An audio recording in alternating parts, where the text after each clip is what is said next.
ನಮಸ್ಕಾರ. ಕರ್ನಾಟಕ ಈ ದಿನಕ್ಕೆ ಸ್ವಾಗತ. ನಾನು ಲತಾ ಧರ್ಮರಾಜ್. ಈಗ ಹೆಡ್ಲೈನ್ಸ್.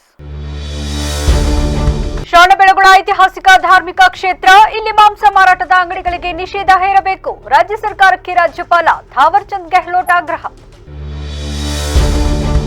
ಬೇಲೂರಿನಲ್ಲಿ ಶ್ರೀ ಚನ್ನಕೇಶ್ವರನ ರಥೋತ್ಸವ, ಮಿಥುನ ಲಗ್ನದಲ್ಲಿ ಲಕ್ಷಾಂತರ ಭಕ್ತರ ಸಮ್ಮುಖದಲ್ಲಿ ತೇರಿಗೆ ಚಾಲನೆ, ಗಣ್ಯಾತಿ ಗಣ್ಯರು ಉತ್ಸವದಲ್ಲಿ ಭಾಗಿ. ಶಾಸಕ ಸ್ವರೂಪ್ ಪ್ರಕಾಶ್ ಹುಟ್ಟುಹಬ್ಬ ಆಚರಣೆ, ವಿಶೇಷ ಚೇತನರಿಗೆ ವಾಹನ, ಮಹಿಳೆಯರಿಗೆ ಉಪಕರಣ ವಿತರಣೆ, ಅಭಿಮಾನಿಗಳಿಂದ ವಿವಿಧ ದೇವಾಲಯಗಳಲ್ಲಿ ವಿಶೇಷ ಪೂಜೆ.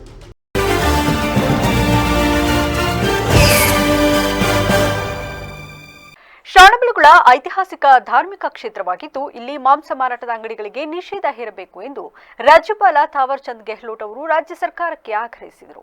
ಶ್ರವಣಬೆಳಗೊಳ ಜೈನ ಮಠದಲ್ಲಿ ಹಮ್ಮಿಕೊಂಡಿದ್ದ ಭಗವಾನ್ ಮಹಾವೀರರ ಜನ್ಮ ಕಲ್ಯಾಣೋತ್ಸವದಲ್ಲಿ ಭಾಗವಹಿಸಿ ಮಾತನಾಡಿದ ಅವರು, ಜೈನ ಧರ್ಮ ಅಹಿಂಸೆ ಪ್ರತಿಪಾದಿಸುತ್ತೆ, ಆದರೆ ಕ್ಷೇತ್ರದ ಸುತ್ತಲೂ ಮಾಂಸದ ಅಂಗಡಿ ಹಾಗೂ ಮದ್ಯದ ಅಂಗಡಿಗಳು ಹೆಚ್ಚಿವೆ ಎಂಬ ಆತಂಕ ವ್ಯಕ್ತವಾಗಿದೆ. ಸರ್ಕಾರ ಈ ಸಮಸ್ಯೆ ಗಂಭೀರವಾಗಿ ಪರಿಗಣಿಸಬೇಕು. ಈ ಬಗ್ಗೆ ಸರ್ಕಾರದ ಜೊತೆ ಮಾತನಾಡುವಂತೆ ಸಚಿವ ಡಿ ಸುಧಾಕರ್ ಅವರಿಗೂ ಸೂಚಿಸಿದರು. सदियों से त्याग, शांति, आध्यात्मिक उत्कर्ष एवं मानवता के कल्याण का संदेश दे रहा है।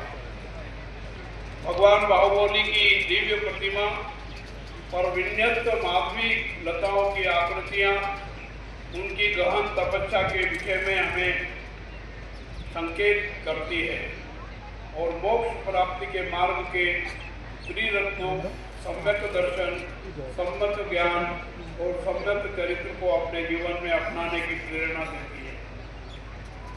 मोक्षगामी भगवान बाहुबली ने मानव के आध्यात्मिक उत्थान और मानसिक शांति के लिए 4 सूत्र बताए थे। अहिंसा से सुख, त्याग से शांति, मैत्री से प्रगति और ध्यान से सिद्धि, जो आज भी प्रासंगिक है और विश्व शांति एवं विश्व कल्याण का मार्ग प्रस्तुत कर रही है। प्रत्येक 12 वर्ष के अंतराल पर भगवान बाहुबली की विशाल प्रतिमा के ವಿಶ್ವವಿಖ್ಯಾತ ಐತಿಹಾಸಿಕ ಬೇಲೂರು ಶ್ರೀ ಚನ್ನಕೇಶ್ವರ ಸ್ವಾಮಿ 2025ರ ಜಾತ್ರಾ ಮಹೋತ್ಸವದ ದಿವ್ಯ ಬ್ರಹ್ಮರಥೋತ್ಸವವು ವಿಜೃಂಭಣೆಯಿಂದ ಜರುಗಿತು. ಬೇಲೂರು ನಗರದಲ್ಲಿ ಕಳೆದ 10 ದಿನಗಳಿಂದ ಬೇಲೂರು ಶ್ರೀ ಚನ್ನಕೇಶ್ವರ ಸ್ವಾಮಿ ದೇವಾಲಯದಲ್ಲಿ ಜಾತ್ರಾ ಮಹೋತ್ಸವ ವಿಜೃಂಭಣೆಯಿಂದ ಜರುಗುತ್ತಿದ್ದು, ಗುರುವಾರ 10:30ರಿಂದ 11 ಗಂಟೆಯ ಮಿಥುನ ಲಗ್ನ ಶುಭ ಆರಂಭದಲ್ಲಿ ಸಲವಾಮೃತಗಳಿಗೆಯಲ್ಲಿ ಐತಿಹಾಸಿಕ ಬ್ರಹ್ಮರಥೋತ್ಸವ ಗಳಿಗೆ ತೇರು ಲಕ್ಷಾಂತರ ಭಕ್ತರ ಸಮ್ಮುಖದಲ್ಲಿ ವಿಜೃಂಭಣೆಯಿಂದ ಜರುಗಿತು. ಜಿಲ್ಲೆ ಮತ್ತು ರಾಜ್ಯದ ವಿವಿಧ ಜಿಲ್ಲೆಗಳಿಂದ ಆಗಮಿಸಿದ ಲಕ್ಷಾಂತರ ಭಕ್ತರು ಶ್ರೀ ಚನ್ನಕೇಶ್ವರ ಸ್ವಾಮಿಯ ಗಳಿಗೆ ತೇರನ್ನ ಕಣ್ತುಂಬಿಕೊಂಡರು. ಇನ್ನು ಶ್ರೀ ಚನ್ನಕೇಶ್ವರ ಸ್ವಾಮಿಯನ್ನ ಪುಷ್ಪಾಲಂಕಾರಗಳಿಂದ ಶೃಂಗರಿಸಿ ನಂತರ ವಿಧಿವಿಧಾನಗಳ ಜೊತೆ ಪೂಜೆ ನೆರವೇರಿಸಿ ರಾಜಗೋಪುರದ ಮಹಾದ್ವಾರದಿಂದ ಶ್ರೀ ಚನ್ನಕೇಶ್ವರ ಸ್ವಾಮಿಯನ್ನ ಪುಷ್ಪಾಲಂಕಾರಗಳಿಂದ ಶೃಂಗರಿಸಿದ ಭವ್ಯ ರಥದಲ್ಲಿ ಪ್ರತಿಷ್ಠಾಪಿಸಿ ನಾಡಿನಲ್ಲಿ ಮಳೆ ಬೆಳೆ, ನಾಡಿನ ಜನತೆಗೆ ಆರೋಗ್ಯ, ಶಾಂತಿ, ನೆಮ್ಮದಿ ವೃದ್ಧಿಸಲಿ ಎಂದು ವಿಶೇಷ ಪೂಜೆ ಸಲ್ಲಿಸಿ ನಂತರ ಸಂಪ್ರದಾಯದಂತೆ ನಾಡಗೌಡರು ಕಹಳೆವಾದ್ಯ, ಡೊಳ್ಳು ಕುಣಿತ, ಸಾಂಸ್ಕೃತಿಕ ಮೆರವಣಿಗೆಯಲ್ಲಿ ಆಗಮಿಸಿ ಶ್ರೀ ಚನ್ನಕೇಶ್ವರ ಸ್ವಾಮಿಗೆ ಪೂಜೆ ಸಲ್ಲಿಸಿ ರಥೋತ್ಸವಕ್ಕೆ ಚಾಲನೆ ನೀಡಲಾಯಿತು. ಜಾತ್ರಾ ಮಹೋತ್ಸವಕ್ಕೆ ಪೊಲೀಸ್ ಇಲಾಖೆಯಿಂದ ಸುಮಾರು 300ಕ್ಕೂ ಹೆಚ್ಚು ಪೊಲೀಸ್ ಸಿಬ್ಬಂದಿಗಳನ್ನು ನೇಮಿಸಿ ಜಾತ್ರೋತ್ಸವದಲ್ಲಿ ಯಾವುದೇ ಅಹಿತಕರ ಘಟನೆ ನಡೆಯದಂತೆ ಸೂಕ್ಷ್ಮ ಕ್ಷಣಗಳಲ್ಲಿ ಸಿಸಿ ಕ್ಯಾಮೆರಾ ಅಳವಡಿಸಿ ಪೊಲೀಸ್ ಸರ್ಪಗಾವಲಿನಲ್ಲಿ ಹೆಚ್ಚಿನ ಭದ್ರತೆ ನೀಡಲಾಗಿತ್ತು. ಮತ್ತು ಕರ್ನಾಟಕ ರಾಜ್ಯ ರಸ್ತೆ ಸಾರಿಗೆ ಇಲಾಖೆಯಿಂದ ಭಕ್ತರಿಗಾಗಿ ವಿಶೇಷ ಬಸ್ ವ್ಯವಸ್ಥೆ, ಪುರಸಭೆಯಿಂದ ಕುಡಿಯುವ ನೀರು, ಕಸದ ತೊಟ್ಟಿ, ಭಕ್ತರಿಗೆ ಅರಿಕೆ ಮುಡಿ ತೀರಿಸಿದ ನಂತರ ಸ್ನಾನಕ್ಕೆ ಸ್ನಾನದ ಕೊಠಡಿ, ಮೊಬೈಲ್ ಶೌಚಾಲಯ, ಸ್ವಚ್ಛತೆ ಮತ್ತು ಪಾರ್ಕಿಂಗ್ ವ್ಯವಸ್ಥೆ, ಅನ್ನಪ್ರಸಾದ ವಿನಿಯೋಗ ಸೇರಿದಂತೆ ಮೂಲಭೂತ ಸೌಕರ್ಯಗಳನ್ನು ಜಿಲ್ಲಾಡಳಿತ ಮತ್ತು ಸ್ಥಳೀಯ ಪುರಸಭೆಯಿಂದ ಈ ಬಾರಿ ವ್ಯವಸ್ಥಿತವಾಗಿ ಆಯೋಜನೆ ಮಾಡಲಾಗಿತ್ತು. ಈ ಸಂದರ್ಭದಲ್ಲಿ ಹಾಸನ ಜಿಲ್ಲಾಧಿಕಾರಿ ಸತ್ಯಭಾಮ, ಮಾಜಿ ಸಚಿವ ರೇವಣ್ಣ, ಹಾಸನ ಆಡಳಿತಾಧಿಕಾರಿ ಶಾಂತಲಾ, ತಾಲೂಕು ದಂಡಾಧಿಕಾರಿ ಎಂ ಮಮತಾ, ಪುರಸಭೆ ಅಧ್ಯಕ್ಷ ಆರ್ ಅಶೋಕ್, ದೇವಸ್ಥಾನ ಕಾರ್ಯನಿರ್ವಹಣಾಧಿಕಾರಿ ಯೋಗೇಶ್, ವೃತ್ತ ನಿರೀಕ್ಷಕ ರೇವಣ್ಣ ಸೇರಿದಂತೆ ಇತರರು ಹಾಜರಿದ್ದರು. ಇವತ್ತು ಚನ್ನಕೇಶವನ ಜಾತ್ರೆದು ಮುಖ್ಯ ದಿನ ಅಂದರೆ ತಪ್ಪಾಗಲಾರದು. 10-11ಕ್ಕೆ ಚನ್ನಕೇಶ್ವರ ಜಾತ್ರೆ ಪಿನೈಕಲ್ಗೆ ರೀಚ್ ಆಗುತ್ತೆ. ಹೈಯೆಸ್ಟ್ ನಂಬರ್ ಆಫ್ ಪೀಪಲ್ ಇವತ್ತು ನಾಳೆ ಇಲ್ಲಿ ಸೇರ್ತಾರೆ. ಜಾತ್ರೆ ಸುರಕ್ಷಿತವಾಗಿ ನಡೆಯೋದಕ್ಕೆ, ಸುವ್ಯವಸ್ಥಿತವಾಗಿ ನಡೆಯೋದಕ್ಕೆ ನಾವು ಎಲ್ಲ ಡಿಪಾರ್ಟ್ಮೆಂಟ್ ಅವರು ಸೇರಿ, ರೆವಿನ್ಯೂ ಇರ್ಬೋದು, ಪೊಲೀಸ್ ಇರ್ಬೋದು, PWD ಇರ್ಬೋದು, ಮತ್ತು ನಮ್ಮ ಚೆಸ್ಕಾಮ್ ಇರ್ಬೋದು, ಎಲ್ಲರೂ, ಮೈನರ್ ಇರಿಗೇಷನ್, ಎವ್ರಿಬಡಿ, ಆ್ಯಂಡ್ ಮುಖ್ಯವಾಗಿ ನಮ್ಮ TMC ಅವರು, ಅರ್ಬನ್ ಡೆವಲಪ್ಮೆಂಟ್ ಅವರು ತುಂಬ ನಮಗೆ ಹೆಲ್ಪ್ ಮಾಡಿದ್ದಾರೆ, ಸಹಕಾರ ಕೊಟ್ಟಿದ್ದಾರೆ. ಇವತ್ತು ಏನಾದರೂ ಒಂದು ಸ್ವಲ್ಪ ವ್ಯವಸ್ಥಿತವಾಗಿ ನಾವು ಈ ಜಾತ್ರೆನ ನಡೆಸಿದ್ದೀವಿ ಅಂದರೆ it is because of the cooperation of the whole team and especially ನಮ್ಮ MLA ಸಾಹೇಬ್ ಬೇಲೂರು MLA ಸಾಹೇಬ್ರು, he has been with us every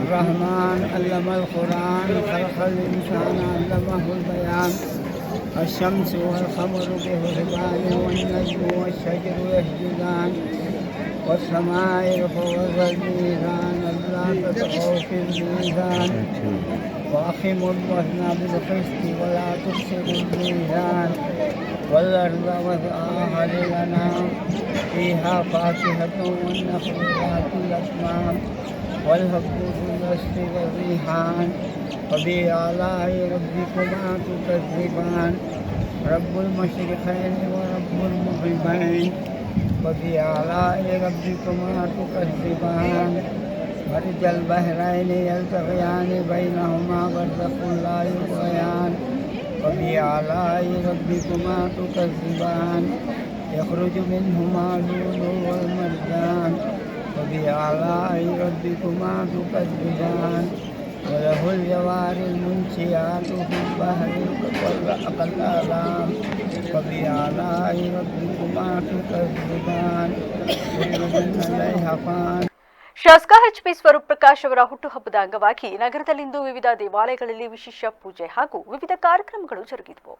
ಗುರುವಾರ ಬೆಳಗ್ಗೆ ನಗರದ ನೀರುಬಾಗಿಲು ಶ್ರೀ ಆಂಜನೇಯ ಸ್ವಾಮಿ ದೇವಾಲಯದಲ್ಲಿ ತಮ್ಮ ಕುಟುಂಬ ಹಾಗೂ ಅಪಾರ ಅಭಿಮಾನಿಗಳು ಹಾಗೂ ಕಾರ್ಯಕರ್ತರೊಂದಿಗೆ ವಿಶೇಷ ಪೂಜೆ ಸಲ್ಲಿಸಿದರು. ಬಳಿಕ ನಗರದ ಎಂಜಿ ರಸ್ತೆಯಲ್ಲಿರುವ ಆದಿಚುಂಚನಗಿರಿ ಮಠದ ಗಣೇಶನ ದೇವಾಲಯದಲ್ಲಿಯೂ ಪೂಜೆ ಸಲ್ಲಿಸಿದ ಅವರು ಶ್ರೀ ಶಂಭುನಾಥ ಸ್ವಾಮೀಜಿಯವರ ಆಶೀರ್ವಾದ ಪಡೆದರು.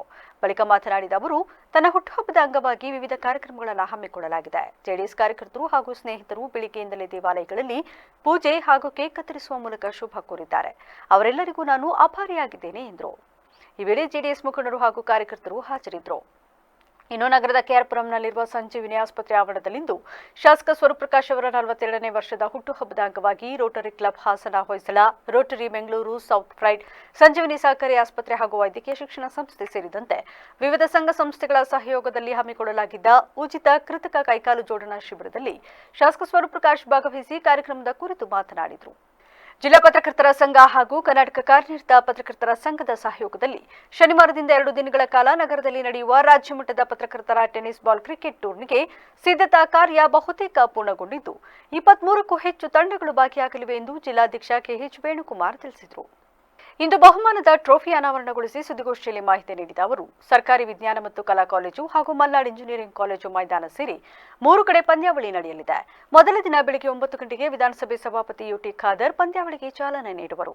ಜಿಲ್ಲಾ ಉಸ್ತುವಾರಿ ಸಚಿವ ಕೆಎನ್ ರಾಜಣ್ಣ, ಸಿಎಂ ಮಾಧ್ಯಮ ಸಲಹೆಗಾರ ಕೆವಿ ಪ್ರಭಾಕರ್, ಸಂಸದರು, ಜಿಲ್ಲೆಯ ಶಾಸಕರು, ಕೆಯುಡಬ್ಲ್ಯೂಜೆ ರಾಜ್ಯಾಧ್ಯಕ್ಷರಾದ ಶಿವಾನಂದ ತಗಡೂರು, ಕಾರ್ಯಕಾರಿ ಸಮಿತಿ ಸದಸ್ಯ ಎಚ್.ಪಿ. ಮದನಗೌಡ ಹಾಗೂ ಎಲ್ಲ ಹಿರಿಯ ಕಿರಿಯ ಪತ್ರಕರ್ತರು ಹಾಜರಿರುವರು ಎಂದರು.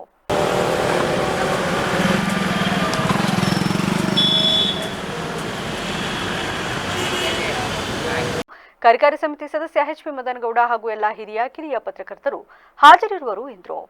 ಪತ್ರಿಕಾಗೋಷ್ಠಿಯಲ್ಲಿ ಸಂಘದ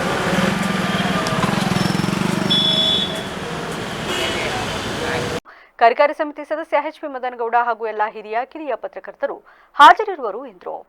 ಪತ್ರಿಕಾಗೋಷ್ಠಿಯಲ್ಲಿ ಸಂಘದ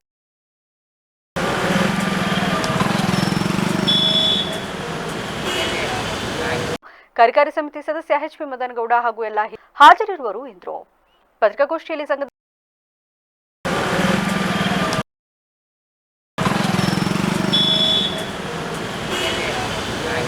ಕಾರ್ಯಕಾರಿ ಸಮಿತಿ ಸದಸ್ಯ ಎಚ್.ಪಿ. ಮದನಗೌಡ ಹಾಗೂ ಎಲ್ಲ ಹಾಜರಿರುವರು ಎಂದರು.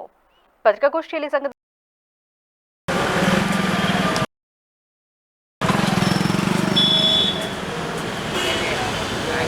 ಕಾರ್ಯಕಾರಿ ಸಮಿತಿ ಸದಸ್ಯ ಎಚ್.ಪಿ. ಮದನಗೌಡ ಹಾಗೂ ಎಲ್ಲ ಹಾಜರಿರುವರು ಎಂದರು.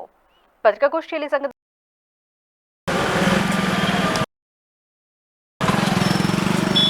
ಪತ್ರಿಕಾಗೋಷ್ಠಿಯಲ್ಲಿ ಸಂಘದ ಮಾಜಿ ಅಧ್ಯಕ್ಷ ಕೆಆರ್ ಮಂಜುನಾಥ್, ಪ್ರಧಾನ ಕಾರ್ಯದರ್ಶಿ ಶಶಿಧರ್ ಬಿಸಿ, ಪದಾಧಿಕಾರಿಗಳಾದ HD. Mohan Kumar, Prakash G Kumar, CB Santosh ಹಾಜರಿದ್ದರು.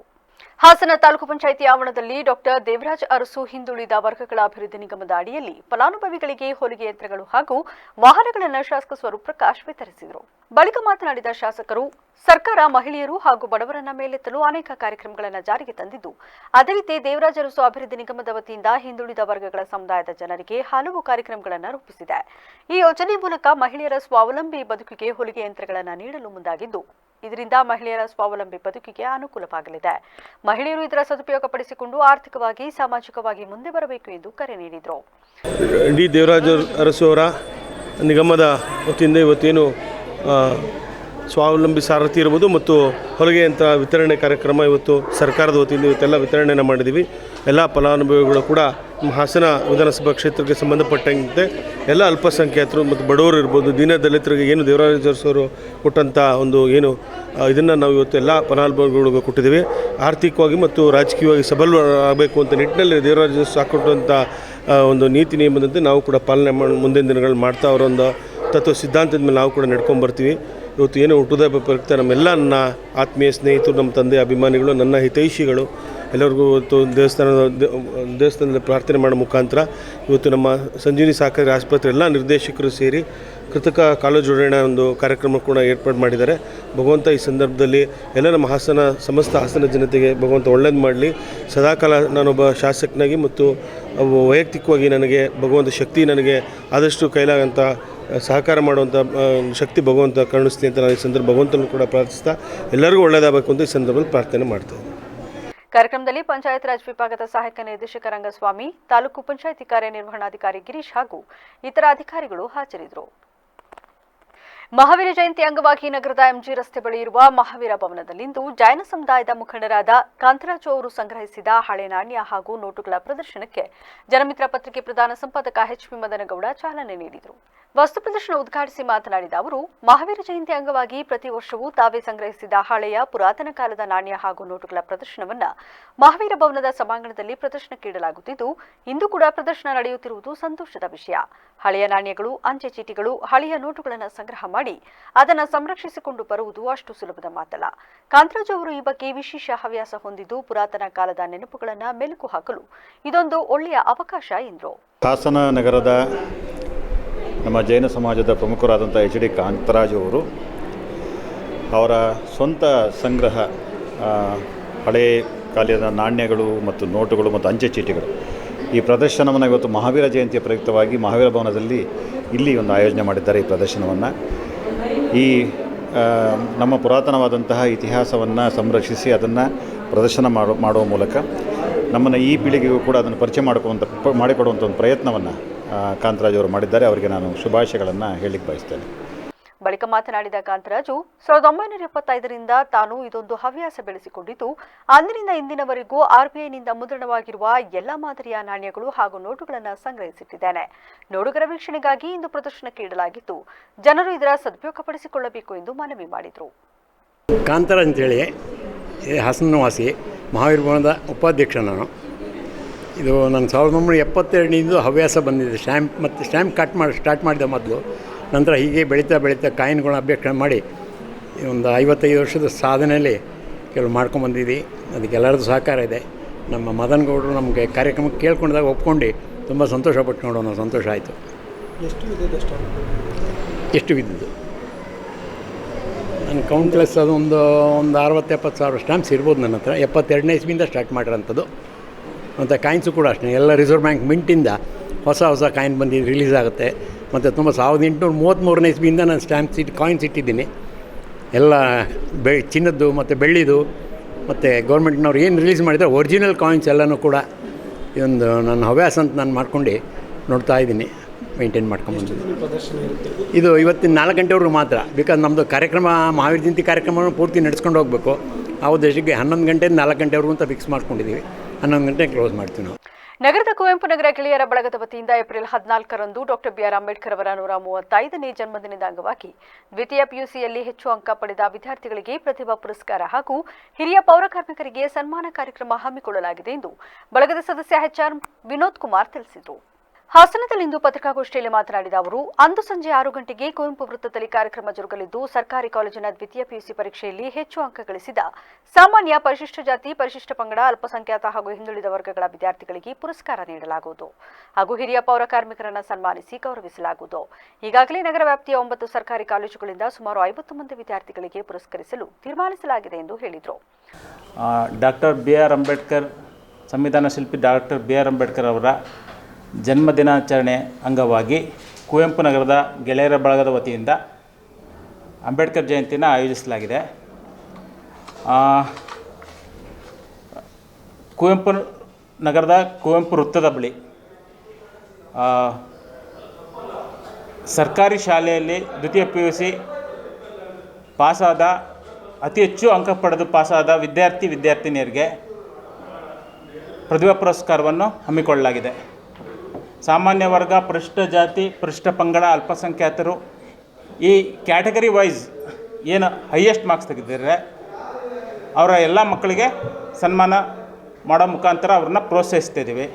ಹಾಗೂ ಹಿರಿಯ ಪೌರ ಕಾರ್ಮಿಕರಿಗೆ ಸನ್ಮಾನ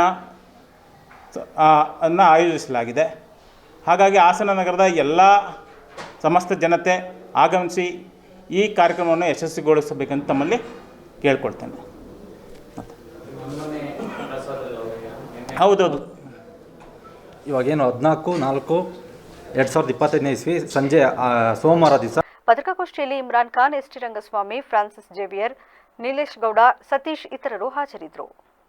ಒಳಾಂಗಣ ಹಾಗೂ ಹೊರಾಂಗಣ ತರಬೇತಿಯಲ್ಲಿ ಪ್ರಶಿಕ್ಷಣಾರ್ಥಿಗಳು ತಮ್ಮ ಕೌಶಲ್ಯವನ್ನು ವೃದ್ಧಿಸಿಕೊಂಡು ದೈಹಿಕ ಹಾಗೂ ಮಾನಸಿಕವಾಗಿ ಸದೃಢವಾಗಬೇಕೆಂದು ಹೆಚ್ಚುವರಿ ಪೊಲೀಸ್ ಮಹಾನಿರ್ದೇಶಕ ಅಲೋಕ್ ಕುಮಾರ್ ಕರೆ ನೀಡಿದರು.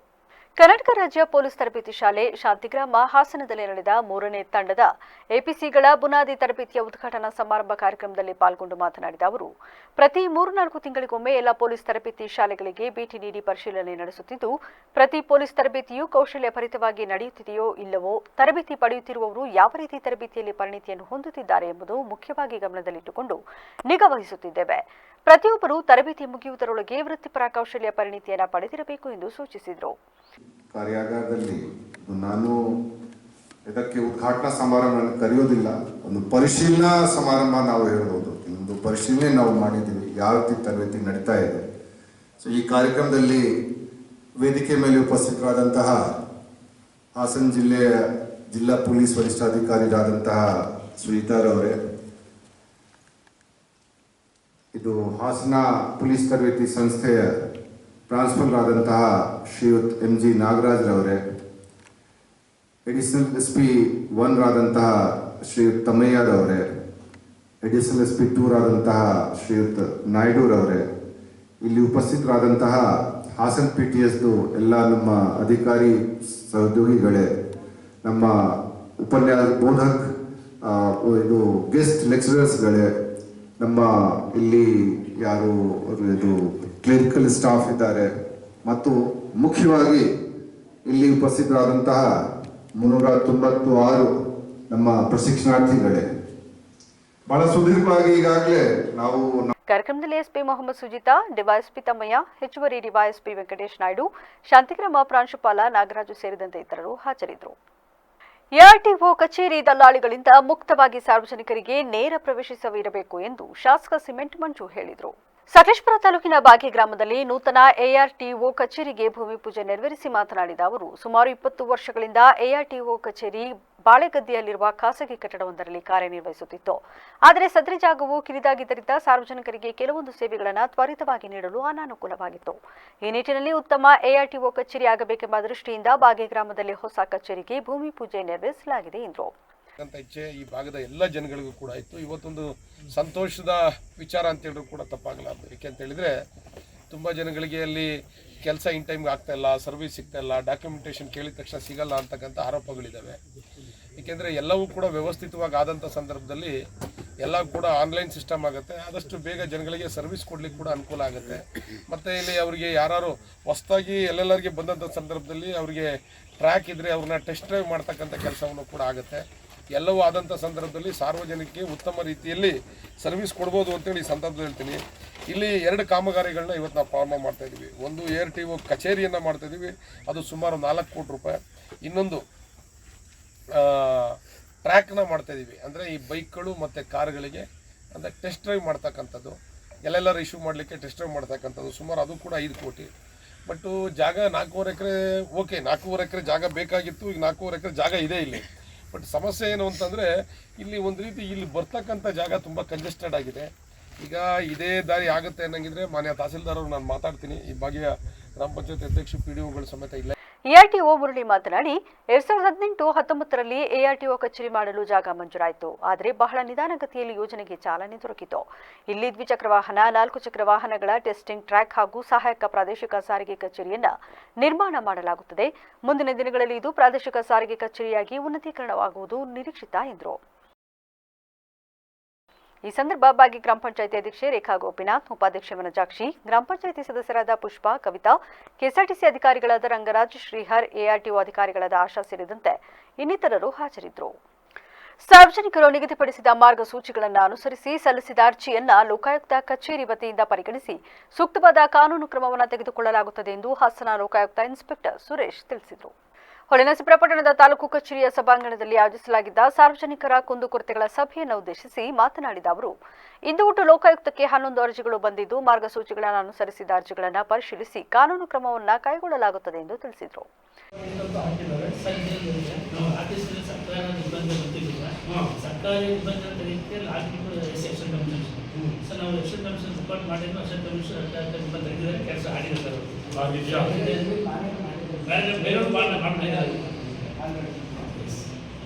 ನೋಡಿ, ಯಾಕೆ ಇದು ಈಗ ನೀವು ಅಲ್ಲಿ ಬಂದು ನಮ್ಮ ಲೋಕಾಯುಕ್ತರ ಮುಂಭಾಗ ಇದು ಇಮಿಡಿಯೇಟ್ ಆಗಿ 1 ನಿಮಿಷದಲ್ಲಿ ಮುಗಿದೋದು. ಈಗ ಅವರು ಖುಷಿ ಆಗುತ್ತೆ, ಶಿವಶಂಕರ್ ಬರ್ತಾರೆ, ಅವರು ಹೌದು ಸರ್ ನಾವು ಅರ್ಜಿ ಕೊಟ್ಟಿದ್ವಿ, ನಮಗೆ ಅದು ಜಮೀನು ನಾವು ಮಾಡಿದ್ವಿ, ಪರಭಾರ ಮಾಡಿದ್ವಿ, ನಮ್ಮ ಕೆಲಸ ಆಗಿದೆ, ಅಲ್ಲಿಗೆ ಅರ್ಜಿ ಮುಕ್ತಾಯ. Okay, very nice, close. ನೀವೇನು ಮಾಡಬೇಕು, ಅವ್ರು ಹಂಗೆ ಬರೋದಲ್ಲ, ನಿಮ್ಮ ಫೈಲ್ ಈ 3 ತಗೊಂಡ್ರೆ ಎಸ್ 3 ಅರ್ಜಿ ಬೆಲೆ ಬರೆಯ. ಈ 3 ಅರ್ಜಿದು ನಮ್ಮದು ಬೇರೆ 1 ಇಂಚು ದಾಟಿ ಹೋಗಲ್ಲ. ಇಲ್ಲಿ ವಿಷಯ ಬಿಟ್ಟು ಅನ್ಯ ವಿಷಯಗಳಿಗೆ 1 ಅಕ್ಷರನೂ ಅವಕಾಶ ಈ ಒಂದು ಸಭಾಂಗಣದಲ್ಲಿ ಇಲ್ಲ. ಅರ್ಜಿ ಕೆಲಸ ಆಯ್ತಾ? ಈ ಸಂದರ್ಭದಲ್ಲಿ ತಹಶೀಲ್ದಾರ್ ರೇಣುಕುಮಾರ್, ತಾಲೂಕು ಪಂಚಾಯಿತಿ ಇಒ ಮುನಿರಾಜು, ಬಿಇಒ ಸೋಮಲಿಂಗೇಗೌಡ, ಸಮಾಜ ಕಲ್ಯಾಣ ಇಲಾಖೆ ಅಧಿಕಾರಿ ಕೃಷ್ಣಮೂರ್ತಿ ಸೇರಿದಂತೆ ಇನ್ನಿತರರು ಹಾಜರಿದ್ದರು. ಜಿಲ್ಲಾ ಪೊಲೀಸ್ ವರಿಷ್ಠಾಧಿಕಾರಿ ಎಂ ನಾರಾಯಣ ಶಿರ್ಸಿಯಲ್ಲಿ ನಡೆದ ರೌಡಿ ಪರೇಡ್ನಲ್ಲಿ ಹಿಂದೂ ಕಾರ್ಯಕರ್ತ ಶ್ರೀನಿವಾಸ್ ನಾಯ್ಕ್ ಮೇಲೆ ದೈಹಿಕ ಹಲ್ಲೆ ನಡೆಸಿದ್ದಾರೆ ಎಂದು ಆರೋಪಿಸಿ ಹಿಂದೂ ಕಾರ್ಯಕರ್ತರು ಬುಧವಾರ ಕೂಡ ಭಟ್ಕಳದಲ್ಲಿ ಪ್ರತಿಭಟನೆ ನಡೆಸಿದರು. ಶಹರ ಠಾಣೆಯ ಎದುರು ಜಮಾವಣೆಗೊಂಡು ಪ್ರತಿಭಟನಾಕಾರರು ಜಿಲ್ಲಾ ಪೊಲೀಸ್ ವರಿಷ್ಠಾಧಿಕಾರಿ ಎಂ ನಾರಾಯಣ ಪೊಲೀಸ್ ಠಾಣೆಗೆ ಆಗಮಿಸುತ್ತಿದ್ದಂತೆ ಅವರ ವಿರುದ್ಧ ಘೋಷಣೆ ಕೂಗಿದರು. ಇನ್ನು ಎಸ್ಪಿ ಎಂ ನಾರಾಯಣ ಹಾಗೂ ಹಿಂದೂ ಮುಖಂಡರ ನಡುವೆ ಹಮ್ಮಿಕೊಳ್ಳಲಾಗಿದ್ದ ಸಭೆಯ ನಂತರ ಮಾತನಾಡಿದ ಬಿಜೆಪಿ ಜಿಲ್ಲಾಧ್ಯಕ್ಷ ಎನ್ಎಸ್ ಹೆಗಡೆ, ಸ್ಥಳೀಯ ಅಧಿಕಾರಿಗಳು ನೀಡಿದ ತಪ್ಪು ಮಾಹಿತಿಯನ್ನು ಆಧರಿಸಿ ಹಿಂದೂ ಕಾರ್ಯಕರ್ತರ ಮೇಲೆ ಪ್ರಕರಣ ದಾಖಲಿಸಲಾಗಿತ್ತು ಎಂದು ದೂರಿದರು. ನಂತರ ಎಸ್ಪಿ ಎಂ ನಾರಾಯಣ ಮಾತನಾಡಿ, ಜಿಲ್ಲೆಯಲ್ಲಿ ಕಾನೂನು ಸುವ್ಯವಸ್ಥೆ ಕಾಪಾಡುವ ನಿಟ್ಟಿನಲ್ಲಿ ಕಾನೂನು ಸುವ್ಯವಸ್ಥೆಗೆ ಧಕ್ಕೆ ಮಾಡುತ್ತಿರುವವರ ಮೇಲೆ ನಿಗಾ ಇಡುವಂತೆ ಹೇಳಲಾಗಿದ್ದು, ಈ ಹಿನ್ನೆಲೆಯಲ್ಲಿ ಜಿಲ್ಲೆಯಾದ್ಯಂತ ಇರುವ ರೌಡಿ ಶೀಟರ್ಗಳನ್ನು ಕರೆಸಿ ವಿಚಾರಿಸುವ ಆದೇಶವಿದೆ. ನಮ್ಮ ಜಿಲ್ಲೆಯಲ್ಲಿ 996 ರೌಡಿಗಳಿದ್ದು, ಅದರಲ್ಲಿ ಸಕ್ರಿಯವಾಗಿ ಇಲ್ಲದೇ ಇರುವ 167 ರೌಡಿ ಶೀಟರ್ಗಳನ್ನು ಪಟ್ಟಿಯಿಂದ ಕೈಬಿಡಲಾಗಿದೆ. ನಾವು ಅಪರಾಧವನ್ನ ನೋಡುತ್ತೇವೆಯೇ ಹೊರತು ಜಾತಿ, ಧರ್ಮ, ಸಂಘಟನೆಯನ್ನ ನೋಡಿ ಕೆಲಸ ಮಾಡುವುದಿಲ್ಲ ಎಂದರು. 4ರಿಂದ 5 ಕೇಸ್ ಜಾಸ್ತಿ ಇರೋದು, ಮತ್ತೆ ಆಕ್ಟಿವ್ ಆಗಿ ರೌಡಿ ಚಟುವಟಿಕೆಗಳಲ್ಲಿ ಸಾರ್ವಜನಿಕ ಶಾಂತಿ ಭಂಗ ಮಾಡುವಂಥವ್ರ ಮೇಲೆ ನಾವು ನಿಗಾ ಇಡಬೇಕಿರೋದು ನಮ್ಮ ಕರ್ನಾಟಕ ಸ್ಟೇಟ್ ಪೊಲೀಸ್ ಫೈಲಲ್ಲಿ ಹೇಳುತ್ತೆ. ಹೀಗಾಗಿ ನಮ್ಮ ಪ್ರಧಾನ ಕಚೇರಿ ಆದೇಶದ ಪ್ರಕಾರ SP ಅವರು, ಅಡಿಷನಲ್ SP ಅವರು, DSP, PI ಮತ್ತೆಲ್ಲ ಅಂತ ಆಯಾ ದುರುಶಿಕ್ಷಿತ 10 ಪ್ರಮುಖ ರೌಡಿಗಳ ಮೇಲೆ ನಿಗಾ ಇಡಬೇಕು, ಅವ್ರನ್ನ ಕರೆಸಬೇಕು. ಏನು ಕಾರ್ಯಕ್ರಮ ಮಾಡ್ತಾ ಇದ್ದಾರೆ ಪೊಲೀಸ್ ಪ್ರಕಾರ ಎಲ್ಲ ಮಾತಾಡಬೇಕಂತ ಆದೇಶ ಇದೆ. ನಮ್ಮ ಜಿಲ್ಲೆಯಲ್ಲಿ 996 ರೌಡಿಗಳಿದ್ದಾರೆ. ಕಳೆದ ಒಂದು ಈ ವರ್ಷ ಬಂದ ಮೇಲೆ ಯಾವುದಾದ್ರು ಆಕ್ಟಿವಿಟಿ ಇಲ್ಲ, ಎಲ್ಲ ಬಿಟ್ಟಿರೋದ್ರಲ್ಲ 167 ಜನನ ಕೈ ಬಿಟ್ಟಿದ್ದೀವಿ. ಹಾಗಾಗಿ ಈಗ ರೌಡಿ ಶೀಟರ್ಸ್ನ ಕರೆದು ಅವ್ರು ಏನು ಕೆಲಸ ಮಾಡ್ತಾ ಇದ್ದಾರೆ, ಅವರ ಎಕನಾಮಿಕ್ ಇನ್ಕಮ್ ಏನು ಕೆಲಸ ಮಾಡ್ತಾ ಇದ್ದಾರೆ, ಕೇಸ್ಗಳು ಯಾವ ಬಂದಿರೋದನ್ನ ನಮಗೆ ಪೊಲೀಸರು ಕೊಟ್ಟಿರುವಂಥ ಒಂದು ಅಧಿಕಾರ. ಇದು ನಿನ್ನೆ ನಾವು ನಮ್ಮ ಇವತ್ತು 10 ಜನ ಕರೆದು ಮಾತಾಡಬೇಕಾಗಿತ್ತು. ನಿನ್ನೆ ನಾನು ಸಿರ್ಸಿನಲ್ಲಿ ಕರಂಬೋತ್ಸವಕ್ಕೆ ಅಲ್ಲಿ ಹೋಗೋದಿತ್ತು. ಹಾಗಾಗಿ ಜಿಲ್ಲೆಯಲ್ಲಿ ನನಗೆ 10 ಜನ ಇನ್ಕ್ಲೂಡಿಂಗ್ ಭಟ್ಕಳದಲ್ಲಿರುವಂಥ ಈ ಶ್ರೀನಿವಾಸ ಮತ್ತು ಇನ್ನೊಬ್ಬ ವ್ಯಕ್ತಿ ಜಗದೀಶ್ ಜಗ್ಗು ಅಂತ, ಇವರು ಸಹ ನನ್ನ ಪಿ ವಿನಲ್ಲಿರೋರು. ಇವರು ಕರೆಸಿದ್ರು. ಕರೆಸಾದ್ಮೇಲೆ ದೈನಂದಿನ ಆ್ಯಕ್ಟಿವಿಟಿ ಏನು ಮಾಡ್ತೀರಾ, ಈಗೇನೇನೆಲ್ಲ ಕೆಲಸಗಳನ್ನ ನೀವು ಮಾಡ್ತಾ ಇರೋಂತ ಹೇಳೋದ್ರ ಜೊತೆಗೆ ನೀವು ಯಾವುದೋ ಕಾನೂನು ಸುವ್ಯವಸ್ಥೆಗೆ ಧಕ್ಕೆ ಬರುವಂಥ ಕೆಲಸಗಳು ನೀವೆಲ್ಲ ಮಾಡಬಹುದು ಅಂತ ನಾವು ನಿನ್ನೆ ಅವ್ರಿಗೆ ವಾರ್ನಿಂಗ್ ಮಾಡಿದ್ದೀವಿ. ವಾರ್ನಿಂಗ್ ಮಾಡಿದ್ ಬಂದ ನಂತರ SP ಅವರು ನಮ್ಮನ್ನು ಕರೆದು ನಮಗೆ ಹಲ್ಲೆ ಮಾಡಿದ್ದಾರೆ ಅಂತ ಹೇಳಿ ಸುಳ್ಳು ಆರೋಪ ಏನೋ. ಚಾಮರಾಜನಗರ ಜಿಲ್ಲೆಯ ಕೊಳ್ಳೇಗಾಲ ತಾಲೂಕು ಕೊಳ್ಳೇಗಾಲ ಪಟ್ಟಣದ ಭೀಮನಗರ ವತಿಯಿಂದ ಡಾಕ್ಟರ್ BR ಅಂಬೇಡ್ಕರ್ ಅವರ 134ನೇ ಜಯಂತಿಯನ್ನ ವಿಜೃಂಭಣೆಯಿಂದ ಆಚರಿಸಲು ಭೀಮನಗರದ ಮುಖಂಡರ ಸಮ್ಮುಖದಲ್ಲಿ ತೀರ್ಮಾನಿಸಲಾಯಿತು. ಈ ಸಂಬಂಧ ಕೊಳ್ಳೇಗಾಲ ಪಟ್ಟಣದಲ್ಲಿಂದು ಪತ್ರಿಕಾಗೋಷ್ಠಿ ಉದ್ದೇಶಿಸಿ ಮುಖಂಡ ಚಿಕ್ಕಮಾಳಿಗೆ ಮಾತನಾಡಿ, ಏಪ್ರಿಲ್ 11ರಂದು ಭೀಮನಗರದ ಮಾತೆ ಸಾವಿತ್ರಿಬಾ ಫುಲೆ ವೇದಿಕೆಯಲ್ಲಿ ಕಾನೂನು ಅರಿವು ಕಾರ್ಯಕ್ರಮ, 12ರಂದು ರಕ್ತದಾನ ಶಿಬಿರ ಹಾಗೂ ಉಚಿತ ಆರೋಗ್ಯ ಶಿಬಿರ, 13ರಂದು ಪಟ್ಟಣದ ಆದಿ ಕರ್ನಾಟಕ ನಿವೇಶನದಲ್ಲಿ ಡಾಕ್ಟರ್ BR ಅಂಬೇಡ್ಕರ್ ನಾಟಕ ಪ್ರದರ್ಶನ ಸೇರಿದಂತೆ ಇತರೆ ಕಾರ್ಯಕ್ರಮಗಳನ್ನು ಆಯೋಜಿಸಲಾಗಿದೆ ಎಂದು ಮಾಹಿತಿ ನೀಡಿದರು. ಡಾಕ್ಟರ್ BR ಅಂಬೇಡ್ಕರ್ ಅವರ 134ನೇ ಜಯಂತ್ಯೋತ್ಸವ ಕಾರ್ಯಕ್ರಮವನ್ನು ಈ ಬಾರಿ ನಮ್ಮೆಲ್ಲ ಭೀಮನಗರದ ಯಜಮಾನರು, ಮಾಜಿ ಯಜಮಾನರು, ಅಂಬೇಡ್ಕರ್ ಸ್ಮಾರಕ ಸಂಘದ ಮಾಜಿ ಪದಾಧಿಕಾರಿಗಳು, ನಗರಸಭೆಯ ಸದಸ್ಯರುಗಳು, ಅಧ್ಯಕ್ಷರು, ಮಾಜಿ ಸದಸ್ಯರು, ಯುವಕ ಮುಖಂಡರುಗಳು, ಮಾತಾಡಬೇಡಪ್ಪ ಹಾಗೂ ನಿವೃತ್ತ ಅಧಿಕಾರಿಗಳು ಎಲ್ಲರೂ ಒಳಗೊಂಡಂತೆ 100 ಜನರು ಸಂಘಟನೆ ಮಾಡಿ ಒಂದು ವಾರದಿಂದಲೂ ಕೂಡ ನಾವು ಅಂಬೇಡ್ಕರ್ ಅವರ ಜಯಂತಿಯನ್ನು ಅದ್ದೂರಿಯಾಗಿ ಮತ್ತು ಅರ್ಥಪೂರ್ಣವಾಗಿ ಆಚರಣೆ ಮಾಡೋಕ್ಕೆ ಸಿದ್ಧತೆಗಳನ್ನ ಮಾಡ್ಕೊಂಡಿದ್ದೀವಿ. ನಮ್ಮ ಕಾರ್ಯಕ್ರಮ ಏಪ್ರಿಲ್ 11ನೇ ತಾರೀಕಿಂದ ಆರಂಭಗೊಂಡು 14ನೇ ತಾರೀಕು ಮುಕ್ತಾಯವಾಗುತ್ತೆ. 11ನೇ ತಾರೀಕು ಕಾನೂನು ಅರಿವು ಕಾರ್ಯಕ್ರಮವನ್ನು ಭೀಮನಗರದ ಹೆಬ್ಬಾಗಿಲಿನಲ್ಲಿ 11ನೇ ತಾರೀಕು ಸಂಜೆ ಇಟ್ಕೊಂಡಿದ್ದೀವಿ. ಮತ್ತು 12ನೇ ತಾರೀಕು ನಮ್ಮ ಭೀಮನಗರದ ಎಲ್ಲ ವೈದ್ಯರು ಮತ್ತು ವೈದ್ಯಕೀಯ ಕ್ಷೇತ್ರದಲ್ಲಿ ಕೆಲಸ ಮಾಡುವಂಥ ನರ್ಸ್ಗಳು ಸೇರಿದಂತೆ ಎಲ್ಲ ತಂಡಗಳು ಒಟ್ಟಾಗಿ ಉಚಿತ ಆರೋಗ್ಯ ತಪಾಸಣಾ ಶಿಬಿರವನ್ನು ಹಮ್ಮಿಕೊಂಡಿದ್ದಾರೆ. ಮತ್ತು ಎಲ್ಲಕ್ಕಿಂತ ಹೆಚ್ಚಾಗಿ ಪ್ರಮುಖವಾಗಿ ರಕ್ತದಾನ ಶಿಬಿರವನ್ನು. ಪತ್ರಿಕಾಗೋಷ್ಠಿಯಲ್ಲಿ ಭೀಮನಗರ ಬಡಾವಣೆಯ ಮುಖಂಡರುಗಳಾದ ಬಿಜೆಪಿ ಲಿಂಗರಾಜು, ನಟರಾಜ್ ಮಾಳಿಗೆ, ಹಿರಿಯ ಪತ್ರಕರ್ತ ನಿಂಪು ರಾಜೇಶ್, ವರದರಾಜ್, ಸಿದ್ದಪ್ಪಾಜಿ, ಸಿದ್ಧಾರ್ಥ್ ಸೇರಿದಂತೆ ಇತರರು ಹಾಜರಿದ್ದರು. ಯೂನಿವರ್ಸಲ್ ಸೇವಾ ಟ್ರಸ್ಟ್ ವತಿಯಿಂದ ನವೋದಯ, NMMS ಹಾಗೂ 9 ಮತ್ತು 10 ವಿದ್ಯಾರ್ಥಿಗಳಿಗೆ ಗಣಿತ ಮತ್ತು ವಿಜ್ಞಾನ ವಿಷಯದ ಮಾರ್ಗದರ್ಶನ ಉಚಿತ ತರಬೇತಿ ಶಿಬಿರವನ್ನು ಮಳವಳ್ಳಿ ಪಟ್ಟಣದ ಮಳವಳ್ಳಿ ಒನ್ ಕಂಪ್ಯೂಟರ್ ಕೇಂದ್ರದ ಆವರಣದಲ್ಲಿ ನಡೆಸಲಾಯಿತು. ಕಾರ್ಯಕ್ರಮವನ್ನು ಬಿಜಿಪುರ ಶ್ರೀ ಮಂಠೇಸ್ವಾಮಿ ಮಠದ ಆಡಳಿತಾಧಿಕಾರಿ ಭರತ್ ರಾಜೆ ಅರಸ್ ಉದ್ಘಾಟಿಸಿ ಮಾತನಾಡಿ, ಶಿಕ್ಷಣವೇ ದೇವರು, ಶಿಕ್ಷಣ ಒಂದು ಅನಂತ, ಎಷ್ಟು ಓದಿದರೂ ಸಾಲದು, ಪ್ರತಿಯೊಬ್ಬರು ಈ ಕಾರ್ಯಕ್ರಮ ಸದುಪಯೋಗಪಡಿಸಿಕೊಳ್ಳಿ ಎಂದರು. ಈ ವೇಳೆ ಮುಖಂಡ ಮಲ್ಲಯ್ಯ, ಯೂನಿವರ್ಸಲ್ ಸೇವಾ ಟ್ರಸ್ಟ್ ಕಾರ್ಯದರ್ಶಿ ಪ್ರಕಾಶ್ ತಳಗವಾದಿ, ಸಮಾಜ ಸೇವಕ ಪ್ರಕಾಶ್ ತಳಗವಾದಿ, ಚುಂಚಣ್ಣ, ಮಲ್ಲಯ್ಯ, ವಿವೇಕಾನಂದ ಸೇರಿದಂತೆ ಇತರರು ಹಾಜರಿದ್ದರು. ನಾವು ಈ ಕಾರ್ಯಕ್ರಮದ ಬಗ್ಗೆ ಎಷ್ಟು ಉತ್ಸಾಹ ಇದೆ, ನಮಗೆಲ್ಲರಿಗೂ ಈ ಕಾರ್ಯಕ್ರಮದ ಬಗ್ಗೆ ತಿಳಿದಿದ್ದ ಅಥವಾ ಇದರ ಬಗ್ಗೆ ನಿಮಗೆ ಸಂತೋಷ ಇದೆಯಾ ಮತ್ತು ಒಂದು ಇದ್ರ ಬಗ್ಗೆ ನಿಮ್ಮ ಇದರಲ್ಲಿ ಇವತ್ತು ನಿಮ್ಮ ಇಷ್ಟು ಜನದ ಸಂಖ್ಯೆ ಸೇರೋದು ನೋಡಿದಾಗ ಅದರ ಒಂದು ಪ್ರಭಾವ ಹೇಗಿದೆ ಅನ್ನೋದು ಕಾಣ್ತಾ ಇದೆ. ಈ ಒಂದು ನಿಮಗೆ ಅವಕಾಶ ಸಿಕ್ಕಿರೋದು ಈಗ ನಮ್ಮ ಹೇಳ್ದಾಗೆ ನಮ್ಮ ಮಲ್ಲಯ್ಯನವ್ರು ಹೇಳ್ದಾಗೆ ಇದು ಭಾಳ ಒಂದು ಅಪರೂಪದ ಒಂದು ಅವಕಾಶ. ನಾನು ನೋಡಿದಾಗೆ ಈ ಥರ ರೀತಿಯ ಪ್ರಯೋಗ ಭಾಳ ವಿರಳ. ಅದರಲ್ಲೂ ಈ ಭಾಗದಲ್ಲಿ ಮತ್ತು ನಮ್ಮ ಹೆಚ್ಚಿನ ಸಂಖ್ಯೆಯಲ್ಲಿ ನಮ್ಮ ಗ್ರಾಮೀಣ ಭಾಗದಲ್ಲಿ ಇರ್ತಕ್ಕಂಥ ಪ್ರತಿಭೆ ತುಂಬ ಭಾಳ ಚೆನ್ನಾಗೇ ಇದೆ. ಅದನ್ನು ಹೊರತರಬೇಕಾದ್ರೆ ಮತ್ತು ಅದಕ್ಕೆ ಒಂದು ಪ್ರೋತ್ಸಾಹ ಮತ್ತು ಈಗ ಹೇಗೆ ನಾವು ಒಂದು ಸಸಿಗೆ ನೀರು ಎರೆಯುವ ಮೂಲಕ ಅದಕ್ಕೆ ಪೋಷಣೆ ಕೊಡುವಂಥ ಒಂದು ಕೆಲಸ ಹೇಗೆ ಮಾಡಿದೋ ಅದೇ ರೀತಿ ಈಗ ಯೂನಿವರ್ಸಲ್ ಸೇವಾ ಸಂಸ್ಥೆ ಮತ್ತು ಪ್ರಕಾಶ್ ಅವರು ಮತ್ತು ಅವರ ಬೆಂಬಲವಾಗಿರ್ತಕ್ಕಂಥ ಮಲೈನವರು ಮತ್ತು ನಮ್ಮ ಇವರು ವಿವೇಕಾನಂದ ಸಾಹೇಬರು ಮತ್ತು ಇವರೆಲ್ಲ ಈ ಥರ ಬೆಂಬಲ ಇರ್ತಕ್ಕಂಥವರೆಲ್ಲ ಸೇರಿ ನೀವು ಇವತ್ತು ಒಂದು ಸಸಿಯಾಗಿ ಇಲ್ಲಿ ಈ ಕಾರ್ಯಕ್ರಮದಲ್ಲಿ ಇದ್ದೀರಾ. ನಿಮಗೆ ಈ ತರಬೇತಿಗಳ ಮೂಲಕ ನಿಮಗೆ ಅವರು ನೀರೆರೆದು ಮುಂದೆ ನೀವು ದೊಡ್ಡ. ಚಾಮರಾಜನಗರ ಜಿಲ್ಲೆಯ ಕೊಳ್ಳೇಗಾಲ ತಾಲೂಕಿನ ವಿಶ್ವಚೇತನ ಪದವಿ ಪೂರ್ವ ಕಾಲೇಜಿನ ವಿದ್ಯಾರ್ಥಿಗಳು 2025ನೇ ಸಾಲಿನ ದ್ವಿತೀಯ PUC ಪರೀಕ್ಷೆಯಲ್ಲಿ ಅಮೋಘ ಸಾಧನೆ ಮಾಡಿದ್ದಾರೆ. 2024-25ನೇ ಸಾಲಿನ ದ್ವಿತೀಯ PUC ಪರೀಕ್ಷೆಯಲ್ಲಿ ಕಲಾ ವಿಭಾಗ ಹಾಗೂ ವಾಣಿಜ್ಯ ವಿಭಾಗದಲ್ಲಿ 100% ಫಲಿತಾಂಶ ಹಾಗೂ ವಿಜ್ಞಾನ ವಿಭಾಗದಲ್ಲಿ 80% ಫಲಿತಾಂಶ ಗಳಿಸಿ ಕಾಲೇಜಿಗೆ ಕೀರ್ತಿ ತಂದಿದ್ದಾರೆ.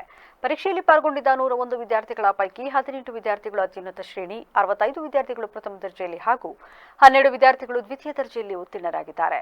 ಇನ್ನು ಉತ್ತೀರ್ಣರಾದ ಎಲ್ಲ ವಿದ್ಯಾರ್ಥಿಗಳಿಗೆ ಹಾಗೂ ಫಲಿತಾಂಶಕ್ಕೆ ಸಹಕಾರಿಯಾದ ಬೋಧಕ ಹಾಗೂ ಬೋಧಕೇತರ ಸಿಬ್ಬಂದಿಗಳಿಗೆ ಸಂಸ್ಥೆಯ ಕಾರ್ಯದರ್ಶಿಗಳಾದ ಪ್ರೇಮಲತಾ ಕೃಷ್ಣಸ್ವಾಮಿ ಶುಭ ಹಾರೈಸಿದ್ದಾರೆ. ಈಗ ಸಂಕ್ಷಿಪ್ತ ಸುದ್ದಿಗಳು. ನಗರದ ಹಾಸನಾಂಬ ಕಲಾಕ್ಷೇತ್ರದಲ್ಲಿಂದು ಜಿಲ್ಲಾಡಳಿತ ಮತ್ತು ಕನ್ನಡ ಮತ್ತು ಸಂಸ್ಕೃತ ಇಲಾಖೆ ಸಹಯೋಗದಲ್ಲಿ ಭಗವಾನ್ ಶ್ರೀ ಮಹಾವೀರ ಜಯಂತಿಯನ್ನು ಆಚರಿಸಲಾಯಿತು. ಕಾರ್ಯಕ್ರಮ ಕುರಿತು ಕೇಂದ್ರೀಯ ವಾಣಿಜ್ಯ ಪ್ರಥಮ ದರ್ಜೆ ಕಾಲೇಜಿನ ಪ್ರಾಂಶುಪಾಲರಾದ ಚಂದ್ರಕಾಂತ್ ಪಳಸೂರ್ ಅವರು ಉಪನ್ಯಾಸ ನೀಡಿದರು. ಇನ್ನು ಈ ವೇಳೆ ಹಾಸನ ಜೈನ ಸಂಘದ ಅಧ್ಯಕ್ಷ ಎಚ್ಪಿ ಶಾಂತೇಶ್, ಮಹಾವೀರ ಭವನದ ಅಧ್ಯಕ್ಷ ಎಂ ಧನಪಾಲ್, ಕನ್ನಡ ಮತ್ತು ಸಂಸ್ಕೃತಿ ಇಲಾಖೆ ಸಹಾಯಕ ನಿರ್ದೇಶಕ ಎಚ್ಪಿ ತಾರನಾಥ್ ಸೇರಿದಂತೆ ಇತರರು ಹಾಜರಿದ್ದರು. ಹೊಳೆನರಸೀಪುರ ಪಟ್ಟಣದ ಜೈನ ವರ್ತಕರ ಸಂಘದ ವತಿಯಿಂದ ಜೈನ ಧರ್ಮದ 24ನೇ ತೀರ್ಥಂಕರರಾದ ಭಗವಾನ್ ಮಹಾವೀರರ ಜಯಂತಿಯನ್ನು ಪಟ್ಟಣದ ಹೃದಯ ಭಾಗವಾದ ಸುಭಾಷ್ ಚೌಕದಲ್ಲಿ ಸಾರ್ವಜನಿಕರಿಗೆ ಅನ್ನದಾನ ಮಾಡುವ ಮೂಲಕ ಅರ್ಥಪೂರ್ಣವಾಗಿ ಆಚರಿಸಿದರು. ಈ ಸಂದರ್ಭದಲ್ಲಿ ಜೈನ ವರ್ತಕರ ಸಂಘದ ಗೌತಮ್, ಸಂದೀರ್, ಕಿಶೋರ್ ಮತ್ತು ಇನ್ನಿತರರು ಹಾಜರಿದ್ದರು. ಈಗ ಮತ್ತೊಮ್ಮೆ ಹೆಡ್ಲೈನ್ಸ್. ನಮಸ್ಕಾರ, ಕರ್ನಾಟಕ ಈ ದಿನಕ್ಕೆ ಸ್ವಾಗತ. ನಾನು ಲತಾ ಧರ್ಮರಾಜ್. ಈಗ ಹೆಡ್ಲೈನ್ಸ್. ಶ್ರವಣಬೆಳಗೊಳ ಐತಿಹಾಸಿಕ ಧಾರ್ಮಿಕ ಕ್ಷೇತ್ರ, ಇಲ್ಲಿ ಮಾಂಸ ಮಾರಾಟದ ಅಂಗಡಿಗಳಿಗೆ ನಿಷೇಧ ಹೇರಬೇಕು. ರಾಜ್ಯ ಸರ್ಕಾರಕ್ಕೆ ರಾಜ್ಯಪಾಲ ಥಾವರ್ ಚಂದ್ ಗೆಹ್ಲೋಟ್ ಆಗ್ರಹ.